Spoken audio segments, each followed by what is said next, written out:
दिनै रामफलबिल दख'रा दुलाराय बर' फरायसा आफादनिफ्राय जे जोङो दिनै मोनसे बाथ्राखौ लानानै जे मैया कास्टम बसुमतारी बिथाङाहाय जे दुलाराय बर' फरायसा आफादनि जे आफादगिरिखौ लानानैहाय जे माखासे एलिगेसन लाबोनानै बाथ्रा बुंनायखौ लानानैहाय जे जोङो दिनै बे प्रेस मिट बेखौ लानाय जादों। दा दिनै जे जोंनि थांनाय 29 नभेम्बरावहाय बड'लेण्ड इउनिभारसिटिनि जे फरायसा फरायसुलिफ्रा मोनद' हारिनो एसटि होनाय बेखौ लानानैहाय जे बिथांमोना मोनसे खुद्रिसारनाय बा हानजा सुरनाय हाबाफारि लानाय जादोंमोन। जे बे हानजा सुरनायनि हाबाफारि लानायनि गेजेरजों जे बिथांमोनहा बांद्राय जे आबेबिक इमोसन जानानै बिथांमोनहा जे बिटिसिनि सेक्रेटारियेट अफिसाव जे मोनसे आनफर्चुनेटलि जे जाथावनाङि जाथायफोर बेखौ बिथांमोना सानस्लाबनो हायैयाव खालामफ्लांबाय। बिनि थाखाय जोंबो दुलाराय बर' फरायसा आफाद हिसाबै जोंबो दुखु मोनदों जे बे जाथाया जानाङामोन। जे बिथांमोनहा गोरोन्थियाव जे बेखौ मावनो नाङामोनब्लाबो मावफ्लांबाय, बिनि थाखाय जोंबो दुखु मोनदों। दा दिनैहाय जोङो नुदों जे बे बाथ्राखौ लानानैहाय जे कास्टम बसुमतारी बिथाङाहाय जे जोंनि दुलाराय बर' फरायसा आफादखौ दिनैसिमबो माने सोंखारिबाय थानाय बे बाथ्राखौ जोङो मैया निउस मिडिया ससियेल मिडियानि गेजेरजों जोङो नुदों। जे दुलाराय बर' फरायसा आफादनिनो बे हाबाफारियाव आखाइ दङ होननानै बिथाङा जोंखौ दिनै बाथ्रा बुंबाय थानाय बे जिनिसखौ जोङो नुदों। दा दिनै बे हाबाफारियावहाय जोंनि दुलाराय बर' फरायसा आफादनि फ्लेग लानानै जे सोमावसारनाय बे जिनिसखौ बिथाङा दिनै जे एबसुनि फ्लेगखौ जे खेबै खेबै जे बाथ्रा बुंनाय जे दुलाराय बर' फरायसा आफादानो बे हाबाफारियाव जड़ित गैयाब्ला मानो दुलाराय बर' फरायसा आफादनि फ्लेगआ थाखो, बेबायदि मोनसे एलिगेसन लाबोनाय बाथ्राखौ जोङो नुबाय थादों।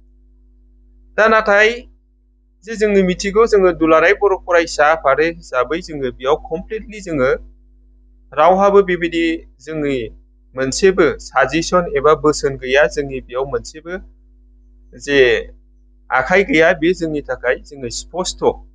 नाथायबा जे जोङो दुलाराय बर' फरायसा आफाद हिसाबै मोनफ्रोमबो कलेज इउनिभारसिटियावहाय जोंहा बेबायदि दालाइ आफाद दङ। बे दालाइ आफादनि दैदेनगिरिफ्रा जे जोंनि मोनफ्रोमबो दुलाराय बर' फरायसा आफादनि जे जोङो मोनद' जे एसटिनो मोनद' जाथिनो जे एसटि होनाय बा मोनद' जाथिखौ एसटि होनायनिफ्राय जोङो होबथानांगौ बा बन्द' खालामनांगौ होननानै रेलि खालामबाय थानाय समाव जे इउनिभारसिटि कलेजनि फरायसा बिथांमोनहाबो जे जोंजों दुलाराय बर' फरायसा आफादजों फैनानै जे सोमावसारनायाव जे बाहागो लाफैबाय थादों। आरो बे बाहागो लाफाबाय थानाय समावनो बिथांमोनहाबो जे मोनसे जे जोंबो इउनिभारसिटिनि फरायसा हिसाबै कलेजनि फरायसा हिसाबै जोंबो बेबायदि जे सोमावसारनाय बा रेलि लानाय मोनद' हारिनो एसटि होनायनि हेंथायै जोंबो हाबाफारि लागोन, बेबायदि बाथ्राखौ जोंनि गेजेराव जे स्पष्ट जे बिथांमोनहा बुंनानै लादों। आरो बे हिसाबैहाय जे इउनिभारसिटियाव फरायनाय कलेजाव फरायनाय फरायसा आफादजों लोगोसे बेवहाय कलेज इउनियन बडिनि दैदेनगिरि जिएसमोनजों मा होनो कमिटिजों कलेज कमिटिजोंहाय बिथांमोनहा जुथायै ज' लोगो नांनानै दिनै बे सोमावसारनाय हाबाफारिखौ लाबोबाय थादों। बेयाव जोंनि खालि बर' जाथिनिल' बर' फरायसायाल' बेयाव बाहागो लायाखै, बेयाव राभानि, गार'नि फरायसा आफादनि संगठनफ्राबो बेयाव बाहागो लादों। बेयाव गासै गोबां जोंनि गुबुन गुबुन फरायसालिनि फरायसा फरायसुलिफोरखौ इउनिभारसिटिनि जेस बा कमिटिनि दैदेनगिरिमोनहा बिथांमोनहा खावलायहरनानै बेवहाय दिनै बे सोमावसारनाय हाबाफारिखौ दिनै लाबाय थादों। दा दिनै बे लानाय हाबाफारिखौ लानानै दिनै जोंनि गोबां मेलेमजिबि दैदेनगिरि सानसुमै बिथांमोनहाबो कास्टम बसुमतारी बुंनाय बायदि जोंखौ दिनै जे दुलाराय बर' फरायसा आफादनिनो बेयाव आखाइ दं होननानै दिनै जोंखौ दाय जाबसिननो नागिरबाय थानायखौ बिथांमोनहा नुदों। दा दिनै जोङो जातिनि अलखर समाव जे जोङो दुलाराय बर' फरायसा आफादा जोङो जेब्लायबो गसंथाबोदों, बेखौ दिनै कास्टम बसुमतारी बिथाङाबो दुलाराय बर' फरायसा आफादाव थानाय समाव बिथाङाबो बेबायदि हाबाफारिखौ गोबां मावबोदों। गोबां बेबायदि जातिनि अलखर समाव बिथाङाबो गाबथाबोदों, जोङो मिथिगौ। नाथाय बिथाङा दिनै जे गावनि जे माखासे आफादाव थानानै जे गावनि गोरोन्थि खामानि मावनायनि थाखाय बिथाङा दिनै आफादनिफ्राय बिथाङा आनज्रायलांनो गोनां जादों। दा बिथाङा मा खारनाव आनज्रायलांदों, मा खारननि थाखाय बिथाङा बे आफादनिफ्राय ओंखारलांनो गोनां जादों, बे बाथ्राफोरखौ जोङो दिनै बुंनांगौ खोथा नङा। जे बिथाङा दिनै गाव बे आफादनिफ्राय ओंखारलांनांनायनि खारनावनो बिथाङा दिनै दुलाराय बर' फरायसा आफादनि सायाव बिथाङा मोनसे गाज्रि मोननाय बा दुलाराय बर' फरायसा आफादजों मोनसे चेलेन्ज खालामनाय बेबायदि बाथ्राफोरखौ दिनै बिथाङा बुंबाय थादों। जिहेतु बे मानसिया एसे सिगाङावसो दुलाराय बर' फरायसा आफादनि सासे बिबानगिरिमोन। बे बिथाङा दुलाराय बर' फरायसा आफादनि बिबानगिरि थानाय समाव गुबुन गुबुन बेबायदि सोरबा बर' जाथिनि हेंथायै बाथ्रा बुङोब्ला बिनि एगेन्स्टआव बिथाङाबो खामानि मावबोनाय सासे दैदेनगिरिमोन। नाथाय दिनै बिथाङा दुलाराय बर' फरायसा आफादनिफ्राय जे बेबायदि जानगार जानांनायनि थाखायनो दिनै दुलाराय बर' फरायसा आफादजों बेबायदि चेलेन्ज खालामनानै दिनै बाथ्रा बुंबाय थानायखौ जोङो दिनै नुदों। बिथाङा दुलाराय बर' फरायसा आफादखौ जेखि समावनो थाया माने राजनिथि नोजोरजों नायनानै बिथाङा जोंखौ बेबायदि मुं सुनाय बाथ्रा बुंनायखौ जोङो नुबोबाय थादों। नाथाय बिथाङा मोजाङै गोथौयै साननानै नायनाया मोजां। जोङो दुलाराय बर' फरायसा आफाद हिसाबै मालाबाबो जोङो बबेबा मोनसे राजनिथिजों जोङो जेब्लायबो गोरोबनानै थाग्रा मोनसे आफाद नङा। जोङो दुलाराय बर' फरायसा आफाद हिसाबै जोंहा गावहानो संबिधान दङ। जोङो जोंनि संबिधान मथेसो जोङो जे जोंनि हाबाफारिखौ जोङो मावो। दा दिनै जोङो मिथिगौ जे थांनाय बिटिसि इलेक्सनाव जोङो दुलाराय बर' फरायसा आफाद हिसाबै माबा मोनसे खारनावहाय जोङो मोनसे राजनिथि दोलोखौ जोङो सापर्ट खालामदों। बे नङा जे बबेबा मोनसे राजनिथि दोलोखौ सापर्ट खालामोब्लानो जे जोंनि दुलाराय बर' फरायसा आफादाबो मोनसे राजनिथि हान्जा, बेयो नङा। जोङो जोंनि जाथिनि अलखद समाव जोंनि जाथिनि थांनाय थैनायनि, जोंनि जाथिनि राव थुनलाइ हारिमु फोथांनायनि सार्थआवहाय जोङो मालाबा जोङो बबेबा राजनिथि हान्जाफोरखौ जोङो सापर्ट होनो गोनां जायो। जोङो बियो जोंनि थासारिफोरखौ नायनानै जोङो सापर्ट होनो गोनां जायो। नाथाय दिनै जोंनि गेजेरावहाय मोनद' हारिखौ दिनै जोंनि बिटिसिनि गाहाय चिफ जे हाग्रामा महिलारि बिथाङाहाय जे दिनै 6था जनगोष्ठीनो एसटि होनो थांनायाव जेबो आपत्ति गैया। 6था जनगोष्ठीनो जेरैखि जाया एसटिखौ होनांगौ बेबायदि बाथ्रा बुंनायाव जे कास्टम बसुमतारी बिथाङा दिनै जोंनि हाग्रामा महिलारि सारनि सायावसो बिथाङा बाथ्राखौ बुंनांगौ। नाथाय बिथाङा दिनै बेखौ गारनानै दिनै उल्थायै एबसुनि बाथ्रा बुंनायखौसो जोङो नुदों। जे जोङो मिथिगौ जे कास्टम बसुमतारी बिथाङा गोबां बर' जाथिनि डेभेलपनि, बर' जाथि जौगानायनि, बर' जाथिनि राव थुनलाइ जौगानायनि बिथाङा गोबां बाथ्रा बुङो। सासे लिडार जानानै गोबां जाथिनि अलखद समाव बाथ्रा बुङो। नाथाय बिथाङा दिनै जे 6था जनगोष्ठीनो एसटि होनो थांनायाव जे बिथाङा दिनै हाग्रामा महिलारि सारखौ जेबो बाथ्रा बुङालासे, हाग्रामा महिलारिया जे 6था जनगोष्ठीखौ एसटि जानायाव जेबो आपत्ति गैया होननानै एनअसि हरनायखौ जेबो बाथ्रा बुङालासे दिनै दुलाराय बर' फरायसा आफादखौसो मुं सुनायखौ जोङो दिनै नुनो मोनबाय। बेयो जोंनि थाखाय जोबोद दुखु गोनां आरो लासिंसिं जादों बियो। कास्टम बसुमतारिनि थाखाय बियो मोनसे लासिंसिं बाथ्रा। बिथाङा बरंस बुंनांगौमोन जे सासे बर'नि जात, सासे दैदेनगिरि, सासे बर'नि सासे थै गोनां मानसिब्ला बिथाङा हाग्रामा महिलारिखौसो बिथाङा बादा होनांगौमोन जे जोंनि बर' जातिनि खथि जानाय, खहा जानाय खामानिखौ जोंनि दैदेनगिरिफोरा मावनो नाङा। जोंनि सिबा, जोंनि बिटिसिनि सिबा बेबायदि खामानिखौ मावनो नाङा होननानैसो बिथाङा दिनै बादा होनांगौमोन। बरंस दिनै जोंनि जे फरायसा उन्दै उन्दै फंबाय बिनानावमोनहा मोनसे आबेगिक जे जाखांनानै, मोनसे इमोसन जाखांनानै जे हानजा सुरनाय हाबाफारियाव जे जों जे गोसोआव बिग्रायखांनायजों जे सेक्रेटारियेट अफिसखौ जे गावसिनि माने बांद्राय सानस्लाबनो हायैयाव मोनसे मोननै जे सियार माबा माबि बुफायनायखौ लानानै दिनै बाथ्रा बुंनायखौसो जोङो दिनै नुबाय। बियो जाखागोन, मानोना जे बांद्राय मानसिनि गोसोआव बेबायदि माबा फैयोबा, दुखु मोननाय फैयोबा मावनाङै खामानिखौबो बेबायदि जोङो मावफ्लांखायो। बे एक्सिडेन्टेलि जोङो मावफ्लांबाय। बिनि थाखाय जोंबो दुलाराय बर' फरायसा आफाद हिसाबै दिनै जोङो दुखु मोनदों। दा जानाङै जाथायखौ जानायाव जोंबो दुखु मोनो। नाथाय जा बिथांमोनहा सिन्था खालामाखै जे बे जुदि 6था जनगोष्ठीया गमामा जे एसटि जानानै फैमारोब्ला दिनै जोंनि बेयावहाय राजनिति अधिकार, जोंनि लेखा फरायनायाव जे मोननांगौ मोन्थाय, जोंनि बे साख्रि बाख्रियाव जेरैबायदि मोननांगौ मोन्थाय, बै मोन्थायनिफ्राय जे जोङो दिनै बर'फ्रा बन्सिथ जानो थांगासिनो दङ, बेखौ दिनै बिथांमोनहा मानो सिन्था खालामाखै?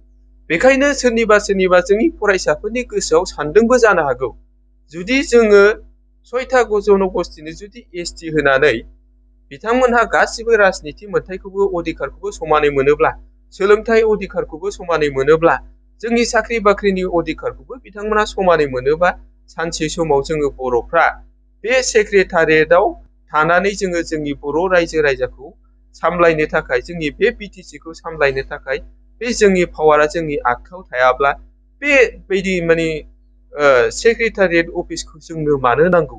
बेबायदि साननायाबो हयथ जोंनि गोबां फरायसाफोरनि साननायाव सोमजिदों जानो हागौ। बेखायनो बिथांमोनहा बेबायदि मावनो नाङै जाथायफोरखौ बिथांमोनहा गोरोन्थियाव मावफ्लांदों।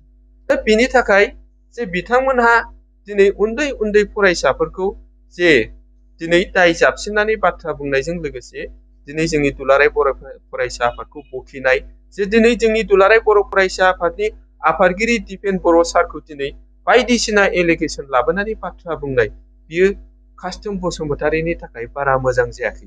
बियो साबजाथाव नङा।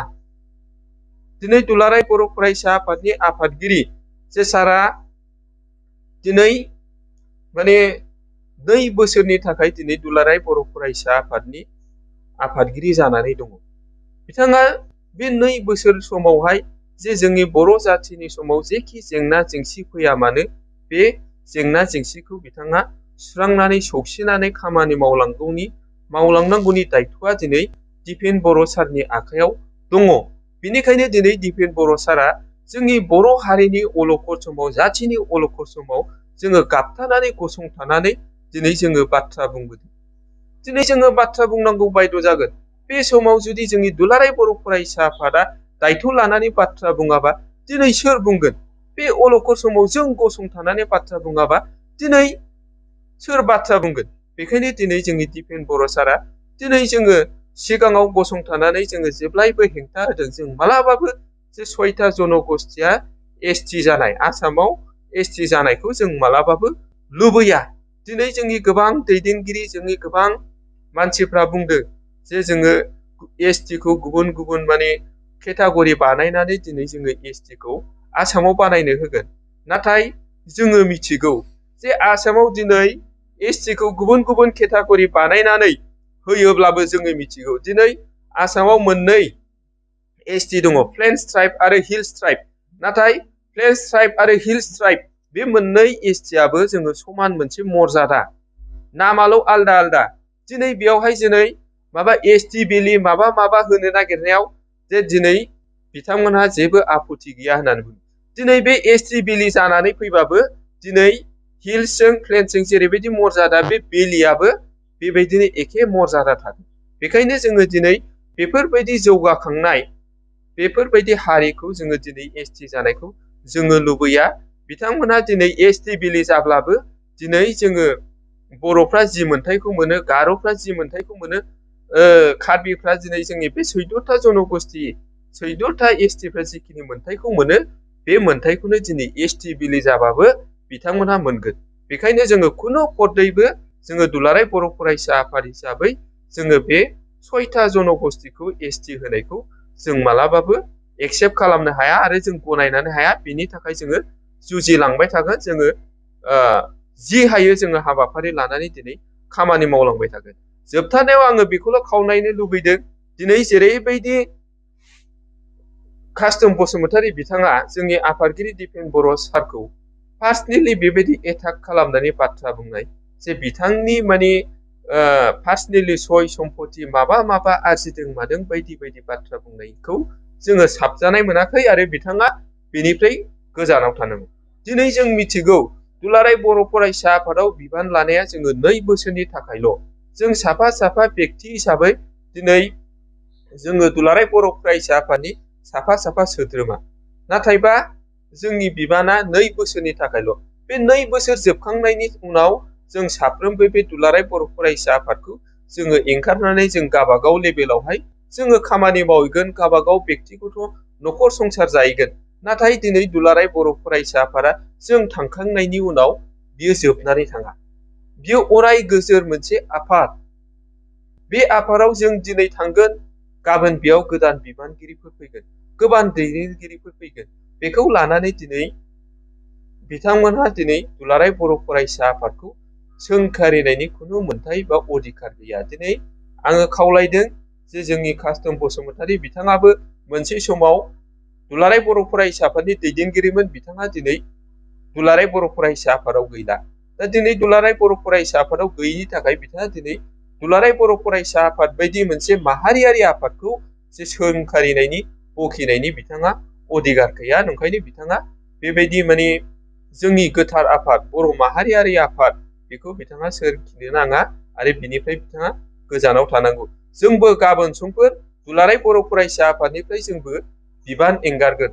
अब्ला जोंबो गुबुन गुबुन जोङो सासे बेक्ति हिसाबै गावबागाव थांनानै थानांगौनि थाखाय जोंबो गुबुन गुबुन दोलोआव बा गुबुन गुबुन राजनितिक हान्जायाव जोंबो थांनानै मालाबा खामानि मावहैनांनो जानो हागौ।